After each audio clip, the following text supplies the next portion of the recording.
नमस्कार, स्टॉक्स फटाफट में स्वागत है आपका। मैं हूं आपके साथ प्रशांत पांडे। इस शो में बाजार के एक्शन से जुड़ी सभी खबरें हम फटाफट अंदाज में आपको बताते हैं और इसी तरह से फटाफट तरीके से आपको कमाई के मौके भी जानने को मिलते हैं।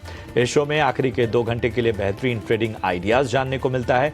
इसके अलावा निवेश के लिए ऑप्शन से कमाई के लिए मुनाफे का ऑप्शन भी हम आपके लिए लेकर आते हैं। लेकिन सबसे पहले देख लेते हैं बाजार के बड़े संकेत आखिर हैं क्या, बाजार की बड़ी बातें क्या कह रही हैं, जरा गौर कीजिए। तो निफ्टी ने 26,310 का नया रिकॉर्ड बनाया था। अभी फिलहाल 26,240 के आसपास आपको नजर आता हुआ। बैंक निफ्टी में आप देख रहे हैं कि लगभग 250 अंकों की तेजी नजर आ रही है और यहां पर जो है वो 59,800 के पार जाता हुआ बैंक निफ्टी। लेकिन आज निफ्टी पीएसयू बैंकिंग पर जो है, सरकारी बैंकिंग शेयरों पर वो दबाव है। बाजार चल रहा है लेकिन सरकारी बैंकों में मुनाफा वसूली नजर आ रही है। दिग्गज जो है वो करेक्शन का शिकार है। इसके अलावा ऑयल और गैस शेयरों में भी बिकवाली है। जाहिर सी बात है, ग्लोबल सेंटिमेंट उसका बहुत बड़ा इंपैक्ट नजर आता हुआ। लेकिन अगर प्रेशर देखें तो रियल्टी शेयरों में भी हमें देखने को मिल रहा है। रियल एस्टेट में भी आज गिरावट देखने को मिल रही है। ओवरऑल इंडेक्स स्तरों पर बेहतरीन स्तर जो हैं वो हमें देखने को मिल रही है। 26,250 के पास निफ्टी और 59,800 के पास बैंक निफ्टी। सीधा लिए चलते हैं आपको हम कोटक सिक्योरिटीज के अमोल आठवले के साहब के पास। अमोल जी, बहुत बहुत स्वागत आपका। हमें बताइए, इस बाजार में आखिरी 2 घंटे के लिए रणनीति क्या देखते हैं आप? जी नमस्ते and good afternoon. I think कल का जो रिवर्सल फॉर्मेशन था, जो सब 26,000 के पास एक टेक्सचर बाजार का चेंज हो गया, उसी को कंटिन्यू रखा था। ऊपरी लेवल पे थोड़ा सा दबाव देखने को मिल रहा है क्योंकि नेचुरली थोड़ा सा टेम्पररी ओवरबॉट हो चुका है। बट स्ट्रैटेजी अगर मैं देखता हूँ आज के दिन के लिए, तो मुझे लगता है सपोर्ट्स लेवल पे ध्यान रहेगा। Buy on dips and sell and rallies, ये निफ्टी के लिए आई थिंक आने वाले दिनों में भी एक यही टेक्सचर काम करेगा। सपोर्ट्स की अगर मैं बात करूंगा तो निफ्टी में इंट्राडे सपोर्ट्स निकल कर है 26,150 के आसपास और 26,100 के आसपास। थोड़ा सा डीप है, शायद एक इंट्राडे डीप देखने को मिले, बट वहीं पे अगर रिवर्सल आता है तो जरूर बाइंग का ही ध्यान रहेगा। ऑन द हायर साइड आज का डे हाई या 26,300 एक इंपॉर्टेंट रेजिस्टेंस लेवल रहेगा। तो ये है राय आपको निफ्टी पे। बैंक निफ्टी पे भी जरा राय दे दें। बैंक निफ्टी फॉर्मेशन वाइज देखते हैं तो पोजिशनली और इंट्राडे में भी काफी प्रॉमिसिंग लग रहा है। अगर मैं सिर्फ डे ट्रेडिंग के हिसाब से देखूं तो मुझे लगता है 59,600 एक इंपॉर्टेंट जोन है। जब तक इसके ऊपर है ये ट्रेंड बना रहेगा। ऑन द हायर साइड कहीं ना कहीं पोजिशनली भी अगर मैं देखता हूँ तो 60,000 की तरफ बैंक निफ्टी आने वाले दिनों में बढ़ता हुआ हम देख सकते हैं। चलिए, तो निफ्टी और बैंक निफ्टी के लेवल्स जो हैं वो आपको बता दिया अमोल जी ने और उसका ध्यान रखिए। अमोल जी, सबसे पहले आपकी टॉप रिकमेंडेशन आज के लिए क्या होगी? जी, दो पोजिशनल पॉइंट ऑफ व्यू से देख रहा हूँ। उसमें से पहला है जो आईटी इंडेक्स में से जो एचसीएल टेक के साथ जाना चाहूंगा पोजिशनली। 1625 के आसपास से पोजिशनली टारगेट निकल के आ रहे 1700 के और स्टॉप लॉस उसका रहेगा 1595 का। Consistently higher lows formation stock ने मेंटेन रखा है। डिसेंट अप ट्रेड है। एक करेक्शन के बाद स्टॉक में एक रिवर्सल फॉर्मेशन देखने को मिला है। अगर ये 1595 लेवल सस्टेन होता है तो ये जो अप ट्रेंड या रिवर्सल फॉर्मेशन है वो बुलिश साइड पे कंटिन्यू होता हुआ देखने को मिल सकता है। दूसरा ट्रेंड को फॉलो कर रहा हूँ तो कमिंस इंडिया के साथ जाना चाहूंगा। 4450 के आसपास है। 4750 पोजिशनली टारगेट निकल के आ रहे हैं। स्टॉप लॉस रहेगा उसका 4335 का। एक कंसिस्टेंट स्टॉक में अप ट्रेंड बना हुआ है। जहां पे रेजिस्टेंस जोन था वहां पे कंसोलिडेशन देखने को मिला है। कंसोलिडेशन पॉजिटिव है। मुझे लगता है इसका जो सेटअप शॉर्ट टर्म और मीडियम टर्म दोनों पॉजिटिव साइड में, अगर 4335 सस्टेन होता है तो ये स्टॉक कहीं ना कहीं 4750 की तरफ बढ़ता हुआ आने वाले दिनों में हम देख सकते हैं। ठीक है, तो क्यूमेंस इंडिया 4,750 के लिए यहाँ पर आपको खरीदारी करके चलने की सलाह। 4,335 का आपको स्टॉप लॉस लगाना है और ये अमोल आठवले की राय। इसके अलावा बात करें तो एक और स्टॉक का जो है वो एचसीएल टेक है, आईटी का दिग्गज प्लेयर। यहाँ पर 1700 के लक्ष्य के लिए आपको खरीदारी करनी है। 1595 का आपको स्टॉप लॉस लगाना है। चलिए, अब फटाफट देखते हैं कि आखिर खबरों की वजह से कौन से स्टॉक चर्चा में है और उनमें क्या रणनीति अपनानी चाहिए। वर्लपूल आज गिरावट का शिकार हुआ है। दरअसल लगभग 12% इक्विटी का बड़ा सौदा हुआ है। 1.5 करोड़ शेयरों का बड़ा सौदा निकलकर सामने आया है और इसकी वजह से आप देखिए कि स्टॉक में लगभग 10.5% से ज़्यादा की गिरावट हमें देखने को मिल रही है। वर्लपूल में ये जो गिरावट है, क्या ये एक बड़ा मौका दे रही है? वर्लपूल की अगर हम ओवरऑल बात करें स्टॉक की, तो आज जो करेक्शन है वो इस बाकी भी प्लेयर्स को कहीं ना कहीं इम्पैक्ट कर रहा है। आप वोल्टास देख लीजिए, आप बाकी स्टॉक्स की बात करें तो कहीं ना कहीं ब्लू स्टार में भी देखिए, तो इन सब में आपको एक तरह का करेक्शन देखने को मिल रहा है। वर्लपूल इंडिया 10.5% यहाँ पर टूटता हुआ, पिछले 5 ट्रेडिंग सेशन में भी कमोवेश यही हालात थे और पिछले 1 महीने में आप देखें तो 23% टूटा है ये स्टॉक। अमोल जी, क्या ये इतना बड़ा जो करेक्शन है वो इस तरह के दिग्गज स्टॉक में कोई खरीदारी का मौका तो दे ही सकता है? मतलब इस तरह का न्यूज़ इम्पैक्ट ज़रूर है, लेकिन उसके अलावा अगर आप देखें एक डाउन ट्रेंड लगातार नजर आया है, क्या यहाँ पर कुछ मौके बन सकते हैं करेक्शन में? कॉन्ट्रा ट्रेडर्स के लिए एक लेवल्स अच्छे हैं। अगर स्पेसिफिकली देखते हैं तो ये करेक्शन चालू हो गया था अराउंड 1400 के आसपास और आज उसका एक्सटेंशन देखने को मिला 10% गैप डाउन होने के बाद। सुबह में अगर मैं देखता हूँ, एक तो सुबह का जो सेशन था उसके बाद स्टॉक ने कंसिस्टेंटली एक रेंज में ओपन किया है, उसी के अंदर ट्रेड होता हुआ हम देखने को मिला है। सेटअप में अगर देखूँ या पैटर्न के हिसाब से देखूँ तो पैटर्न अभी भी वीक है, but at the same time oversold भी है। तो अगर कोई टेक्निकल बाउंस बैक के लिए देखना चाहता है, थोड़ा रिस्की बेट है वैसे भी, क्योंकि अगेंस्ट द ट्रेंड जाना जरा रिस्क टू रिवॉर्ड के हिसाब से थोड़ा सा अनकंफर्टेबल होता है। बट अगर कोई कॉन्ट्रा बेट देखता है तो आज का डे लो इंपॉर्टेंट सपोर्ट रहेगा। अगर वो मेंटेन होता है तो एक जो गैप ओपन हुआ है उसको फिलअप करने के लिए एक टेक्निकल बाउंस बैक भी अगर हम देखते हैं तो आने के चांसेस काफी ब्राइट है। ऑन द हायर साइड ये बाउंस बैक 1125-1150 लेवल तक कंटिन्यू रह सकता है। ऑन द फ्लिप साइड अगर ये वापस से 1050-1040 के नीचे अगर ये ट्रेड होना चालू हो जाएगा तो शायद वीक सेंटीमेंट आने वाले दिनों में स्टॉक में और बढ़ने के चांसेस चार्ट्स पे दिख के आ रहे हैं। ठीक है, तो थोड़ा सा एक कॉशियस अप्रोच ही है। मौके तो बन रहे हैं लेकिन रणनीति भी उस हिसाब से आपको बनानी है। और याद रखिए 1050 1070 का जो लेवल है ये बड़ा क्रूशियल लेवल है, वहाँ से नीचे जाता है तो और गिरावट हो सकती है। पटेल इंजीनियरिंग को अपने रडार पर लेकर आते हैं और क्या शानदार तेजी, लगभग 14% जो है मजबूत होता हुआ पटेल इंजीनियरिंग का स्टॉक। और आप देख रहे हैं कि इस वक्त जो तेजी है वो लगातार अपवर्ड ट्रेंड्स में जाती हुई। अब इसकी वजह क्या है वो जान लीजिए। दरअसल SCCL से लगभग 800 करोड़ का ऑर्डर कंपनी को मिला है। ये ऑर्डर कोयला खनन और ट्रांसपोर्ट रिलेटेड प्रोजेक्ट से जुड़ा हुआ है। तो इसका इम्पैक्ट जो है, चूंकि ऑर्डर बड़ा है और पटेल इंजीनियरिंग के हिसाब से उसकी वजह से इम्पैक्ट नज़र आ रहा है। और आज की जो तेज़ी है ये काफ़ी ज़बरदस्त तेज़ी है। 14% स्टॉक ने आज इंट्राडे में रनअप दिखाया है। बताइए अमोल जी, पटेल इंजीनियरिंग क्या अट्रैक्टिव बन गया है अब? मोमेंटम को चॉइस किया जा सकता है। एक उससे पहले वाला अगर सेटअप देखे तो एक लॉन्ग करेक्शन स्टॉक में हुआ था, अराउंड 40-45 से जो करेक्शन चालू हो गया था वो कंटिन्यू रहा था और कल ये सेटअप बदल गया। कल एक 32 के आसपास एक रिवर्सल फॉर्मेशन हुआ, आज गैप अप हुआ और 14% अप। अभी तक स्टॉक ने पॉजिटिव मोमेंटम मेंटेन रखा है।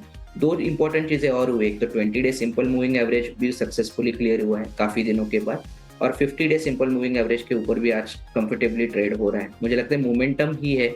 मोमेंटम को अगर कोई चेस करना चाहता है तो 37 यहाँ पे 50 डे सिंपल मूविंग एवरेज है, वो एक स्टॉप लॉस रहेगा। ऑन द हायर साइड ये मोमेंटम कंटिन्यू रहता है तो 39 और 40 के लेवल्स निकल के आ रहे हैं। 40 के आसपास एक क्रूशियल रेजिस्टेंस जोन रहेगा, वहीं पे 200 डे सिंपल मूविंग एवरेज आ रहा है। तो मोमेंटम आई थिंक चेस जिसको करना है उनके लिए 37 का एक स्टॉप लॉस रहेगा। जिनके पास होल्डिंग है या तो वो ट्रेल करना है तो भी 37 या 50 डे सिंपल मूविंग एवरेज का स्टॉप लॉस रहेगा। On the higher side 200 day simple moving average या 40 रुपीज का क्रूशियल रेजिस्टेंस जोन रहेगा स्टॉक के लिए।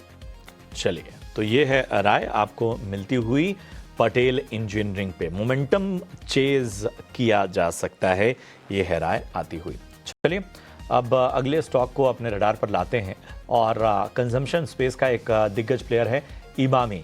दरअसल गोल्डमैन सैक्स ने खरीदारी की राय दी है और कहा है कि कंपनी ग्रोथ और वैल्यूएशन का सेक्टर से तालमेल नहीं है। कंपनी का वैल्यूएशन सेक्टर के एवरेज से कम है और FY 27 में PE 23.6 गुना था, जबकि सेक्टर एवरेज 40.7x है। अगले 4 तिमाहियों में जोरदार रिकवरी की उम्मीद जताई गई है और इस वजह से जो ब्रोकरेजेस हैं वो कहीं ना कहीं इमामी पर बुलिश नजर आ रहे हैं और गोल्डमैन सैक्स ने खरीदारी की राय दी है। कहा है कि नए ब्रांड्स जो हैं कंपनी के तहत अगले 2-3 साल में और बेहतरीन प्रदर्शन कर सकते हैं। तो इमामी को ज़रा रडार पर ले आइए अमोल। और 3% मतलब एक सबसे अच्छी चीज़ है कि ये कंसिस्टेंसी है अब तक की तेज़ी में। मतलब इमामी में ऊपर नीचे कुछ ज़्यादा हुआ नहीं है और ये तेज़ी अब तक मतलब अब केवल 2 घंटे बाकी हैं लगभग। ऐसे में इस तरह की तेज़ी क्या इशारा कर रही है इमामी को लेकर? शॉर्ट टर्म सेटअप जरूर बदला है, बट अभी भी कंफर्मेशन चाहिए। आज जरूर जो सुबह का मोमेंटम था, या जैसे आप कह रहे थे कि तेजी को होल्ड किया है, बट ये स्टॉक कहीं ना कहीं मार्केट से थोड़ा सा अलग रहा है। मार्केट में रैली हो गई, बट फिर भी ये स्टॉक में फॉर्मेशंस भी वीकली चार्ट्स पे से इतने प्रॉमिसिंग है नहीं कि एक तो बोल सके कि वो फ्रेश अप ट्रेंड यहाँ से चालू हो चुका। दूसरा, अगर मीडियम टर्म एवरेज या लॉन्ग टर्म एवरेजेस के अभी भी स्टॉक नीचे है, lower top formation stock hold कर रहा है, तो मुझे लग रहा है रिवर्सल हो गया है, बट थोड़ा वेट एंड वॉच का अप्रोच रहेगा। रिवर्सल का लेवल है अराउंड 510, वही पे करेक्शन खत्म किया और फिर स्टॉक ने एक प्रॉमिसिंग रिवर्सल फॉर्मेशन दिया है। थोड़ा सा कंसोलिडेशन होता है या हायर बॉटम फॉर्मेशन मेंटेन होता है तो एक पोजिशनल व्यू चेंज हो जाएगा। ऑन द हायर साइड जो इमीडिएट हर्डल रहेगा स्टॉक के लिए वो रहेगा 50 day simple moving average. Level के हिसाब से देखता हूँ तो 545 का। तो वेट एंड वॉच 540 545 ये जो लेवल हैं इनका कहीं ना कहीं इंतज़ार करना होगा। कंफर्मेशन का वेट अभी भी स्टॉक में है उस तेज़ी के लिए जिसको कहीं ना कहीं प्ले आउट किया जा सकता हो। अगला जो स्टॉक है उसको रडार पे लाते हैं, अशोका बिल्डकॉन। अशोका बिल्डकॉन को ज़रा लेकर आइए। और दरअसल अशोका कंसेंशंस को 5 SPVs बेचे हैं। मैपल इंफ्रास्ट्रक्चर ट्रस्ट को SPVs बेचे गए हैं। 5 SPVs जो हैं उनकी जो लागत है उन्हें 1814 करोड़ से ज़्यादा में बेचा गया है। इसकी वजह से अशोका बिल्डकॉन में 2.25% की तेज़ी हम देख पा रहे हैं। अशोका बिल्डकॉन को अगर अपने रडार पर लाएं तो एक पॉजिटिव मोमेंटम कहीं ना कहीं इसमें साफ तौर पर देखने को मिल रहा है। पिछले 5 ट्रेडिंग सेशन में देखें तो स्टॉक ने मतलब एक कंसिस्टेंसी तो दिखाई है, लेकिन पिछले 1 महीने का जो एक प्रेशर था उसको अब ब्रेक करता हुआ नज़र आ रहा है। तो अमोल हमें बताइए अशोका बिल्डकॉन में ये जो अब जाके पॉजिटिव मोमेंटम नज़र आया है ये किस तरह से आप देख रहे हैं? पुल बैक है तो कंफर्मेशन मिसिंग है, इसके लिए थोड़ा सा और वेट एंड वॉच का ही अप्रोच रहेगा अशोका में। चीज़ें जो इम्पोर्टेंट है वो एक तो टाइप करेक्शन का जो टाइप है वो काफ़ी डीप है। 1215 के आसपास टॉप बना था, उसके बाद कंसिस्टेंट स्टॉक में दबाव देखने को मिला, वो रुका कहीं ना कहीं जाके 175 के आसपास। आज जरूर बाउंस बैक हुआ है, काफ़ी प्रॉमिसिंग हुआ है, बट वापस से वही सिनेरियो हुआ है जो ऊपरी लेवल पे वापस से एक बार दबाव देखने को मिला है। तो ऑन द हायर साइड मुझे लगता है कि 188 एक ये ऐसा टेक्सचर है ये जहाँ पे स्टॉक शायद रेंज ओपन करे, तो रेंज का जो रेजिस्टेंस रहेगा वो रहेगा 188 का और रेंज का जो सपोर्ट रहेगा वो रहेगा 175 का। शायद आने वाले दिनों में इसी रेंज के अंदर स्टॉक ट्रेड करता हुआ देखने को मिल सकता है। अगर डायरेक्शनल मोमेंटम पॉजिटिव साइड पे आना है तो 188 के ब्रेकआउट के बाद ही आ सकता है। चलिए, तो यहाँ पर जो है वो कहीं ना कहीं कॉन्फर्मेशन का अभी थोड़ा वेट करना पड़ेगा। लेवल्स का ध्यान रखिए। रुकेंगे एक छोटे से ब्रेक के लिए। ब्रेक के उस पार भी आपके सवालों को मतलब जो तमाम अभी बाजार पे रणनीति है उसको समझने की कोशिश करेंगे। इसके अलावा ये भी जानने की कोशिश करेंगे कि आखिर खबरों के दम पे कहाँ पर जो है वो अपॉर्चुनिटीज बनती हुई नजर आ रही है। बने रहिए हमारे साथ।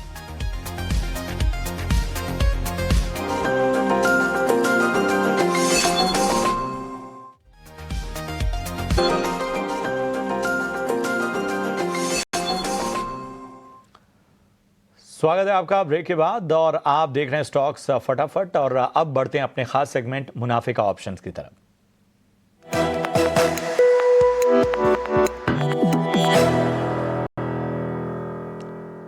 और आज अरिहंत कैपिटल से रत्नेश गोयल साहब मुनाफे का ऑप्शन बताने के लिए मौजूद हैं।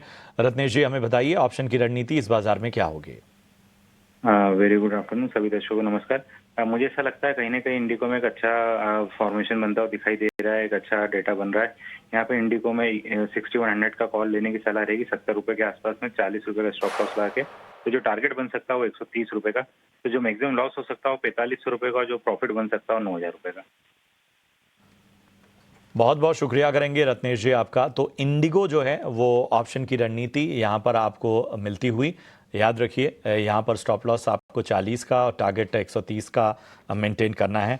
ऑप्शन की रणनीति में साफ तौर पर जो बातें हैं उसमें सेबी का स्टैंडर्ड रिस्क डिस्क्लोजर भी आपके लिए लेकर आते हैं, जो बताता है कि फ्यूचर और ऑप्शन ट्रेडिंग में जोखिम बहुत है, इसलिए सोच समझकर ट्रेडिंग इनिशिएट करें। 90% लोग इसमें पैसे गंवाते हैं। अपने वित्तीय सलाहकार यानी फाइनेंशियल एडवाइजर की मदद जरूर लें। चलिए बढ़ते हैं आगे, न्यूज़ मेकर स्टॉक्स की ओर बढ़ते हैं। NACL इंडस्ट्रीज को अपने रडार पर लेकर आते हैं और चर्चा में इसलिए है क्योंकि 1 दिसंबर को बोर्ड जो है वो फंड जुटाने पर फैसला करेगा और इस खबर के बाद से 5% अप इस वक्त NACL इंडस्ट्रीज नज़र आता हुआ। फिलहाल 196 यानी 200 के आसपास इसकी जो तेज़ी है वो हमें देखने को मिल रही है। NACL इंडस्ट्रीज पर अमोल के पास चलेंगे। अमोल ज़रा बताइए NACL इंडस्ट्रीज पर आपकी क्या राय बन रही है? 5% अप है और फंड जुटाने को लेकर बोर्ड फैसला करने वाला 1 दिसंबर को, उसका इम्पैक्ट आज स्टॉक पर रिएक्शन के तौर पर नजर आ रहा है।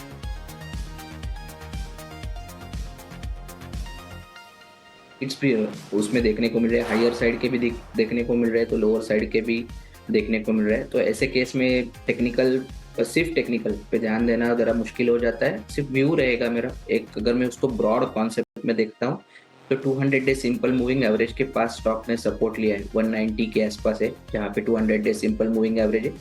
दूसरा इंपॉर्टेंट पॉइंट ये है कि एक बड़ा करेक्शन स्टॉक ने खत्म करते हुए देखने को मिल रहा है, बट देखना पड़ेगा थोड़ा सा। मैं अगर ब्रॉडर सेटअप देखता हूँ तो 170 190 जहाँ पे 200 डे सिंपल मूविंग एवरेज है, ये एक मीडियम टर्म के हिसाब से बेस दिख रहा है।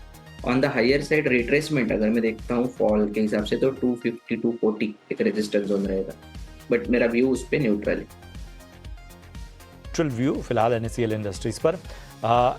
स्टर्लिंग एंड विल्सन यानी SW सोलार, ये अब जरा फोकस में लेकर आते हैं। कंपनी को 1313 करोड़ का ऑर्डर मिला है। साउथ अफ्रीकन प्रोजेक्ट के लिए एक बड़ा ऑर्डर मिलने से स्टर्लिंग एंड विल्सन में हमें तेजी देखने को मिल रही है, फिलहाल 1% से ज़्यादा मजबूत। पिछले 5 ट्रेडिंग सेशन में देखें तो एक दबाव ही झेला है SW सोलार ने। अगर हम बात करें पिछले 6 महीने में तो अच्छा खासा करेक्शन, लगभग 20% टूटा है स्टॉक, और इस साल अब तक मतलब कंटिन्यूअस अगर हम देखें तो अंडर परफॉर्मेंस। इस साल अब तक आप देखिए ये स्टॉक का 500 के स्तर पर था और वहां से अब फिसलता हुआ 228 के स्तर पे आ चुका है। 51% से ज्यादा का नेगेटिव रिटर्न SW में देखने को मिला स्टर्लिंग एंड विल्सन में। बताएं अमोल, लगातार अंडर परफॉर्मेंस, आज तो खबर की वजह से एक अपसाइड दिख रहा है 1% का, क्या रणनीति रखी जाए?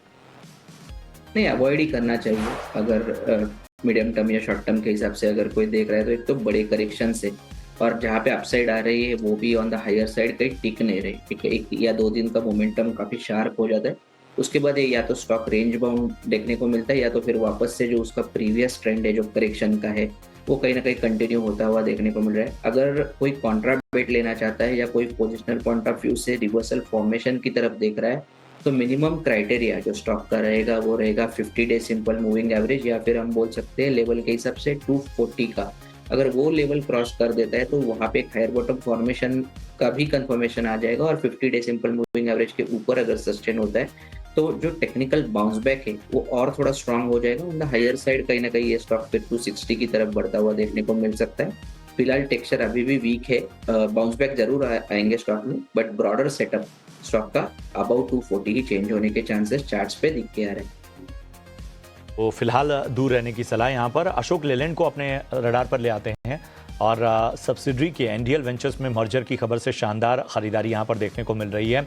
Subsidiary company Hinduja Leyland finance का मर्जर हुआ है और उसका इम्पैक्ट देखिए लगभग 6% मजबूत होता हुआ अशोक लेलैंड का से शेयर अक्सर जो है वो लोगों के रडार पे रहता है अशोक लेलैंड, और आज जो तेज़ी है वो कहीं ना कहीं एक अट्रैक्शन बढ़ा रही है। 157 के ऊपर फिलहाल स्टॉक का ट्रेड करता हुआ पिछले 5 ट्रेडिंग सेशन में 8.5% चला है। 1 महीने में 12% का रिटर्न इसने दिया और 6 महीने में भी इसने 31.5% का उछाल देखा है। तो सब कुछ बेहतर ही नज़र आ रहा है अशोक लेलैंड में। फिलहाल खबर का इम्पैक्ट भी है, ओवरऑल भी अगर हम मूवमेंट देखें अमोल तो पॉजिटिव ही रहा है। बताइए यहाँ से क्या रणनीति रखी जाए? जी बिल्कुल, काफी प्रॉमिसिंग सेटअप है, डिसेंट फॉर्मेशन है, करेक्शन होके फिर वापस से वहां पे रिवर्सल फॉर्मेशन आते हैं तो वो सस्टेन होते हुए देखने को मिले। आज एक और इंटरेस्टिंग चीज हुआ है कि जहाँ पे कंसिस्टेंट एक 152 के आसपास वो ऐसा जोन बना हुआ था जहाँ पे स्टॉक बार बार रेजिस्टेंस ले रहा था और करेक्शन दे रहा था। आज उसको सक्सेसफुली क्लियर किया है, लॉन्ग बुलिश कैंडल फॉर्म हुआ है, वॉल्यूम एक्टिविटी डिसेंट हुआ है। तो लार्जर में सभी पॉइंट्स को अगर मैच करता हूँ तो एक ब्रेकआउट टेक्सचर है और उसी को कंटिन्यू होते हुए हम आने वाले दिनों में देख सकते हैं। लेवल्स के हिसाब से अगर मैं देखता हूँ तो 152 ये के ऊपर जब तक है ये ब्रेकआउट सेटअप कंटिन्यू रहेगा। ऑन द हायर साइड कहीं ना कहीं स्टॉक ये 165 167 की तरफ बढ़ता हुआ शॉर्ट टर्म में देखने को मिल सकता है। स्टैंडर्ड डिस्क्लेमर कि हमने ये हमारे प्लेटफॉर्म में भी शॉर्ट टर्म के लिए रिकमेंड किया हुआ था। अशोक लेलैंड पर काफी बुलिश नजरिया आता हुआ अमोल जी की तरफ से। इतने ही तमाम जो सेक्टर्स हैं, स्टॉक्स हैं, उनकी चर्चा हम कर पाएंगे, समय खत्म हो रहा है। बहुत बहुत धन्यवाद करेंगे अमोल आपका इस चर्चा में जुड़ने के लिए और तमाम दर्शकों को कमाई के मौके बताने के लिए। फिलहाल स्टॉक्स फटाफट में तो आप इजाजत दे सकते हैं, लेकिन ब्रेक के उस पार कॉर्पोरेट कनेक्शन लेकर आएंगी मेरी सहयोगी तृप्ति उपाध्याय। इसके अलावा मार्केट पर भी हमारी नजर रहेगी। बने रहिए हमारे साथ। नमस्कार।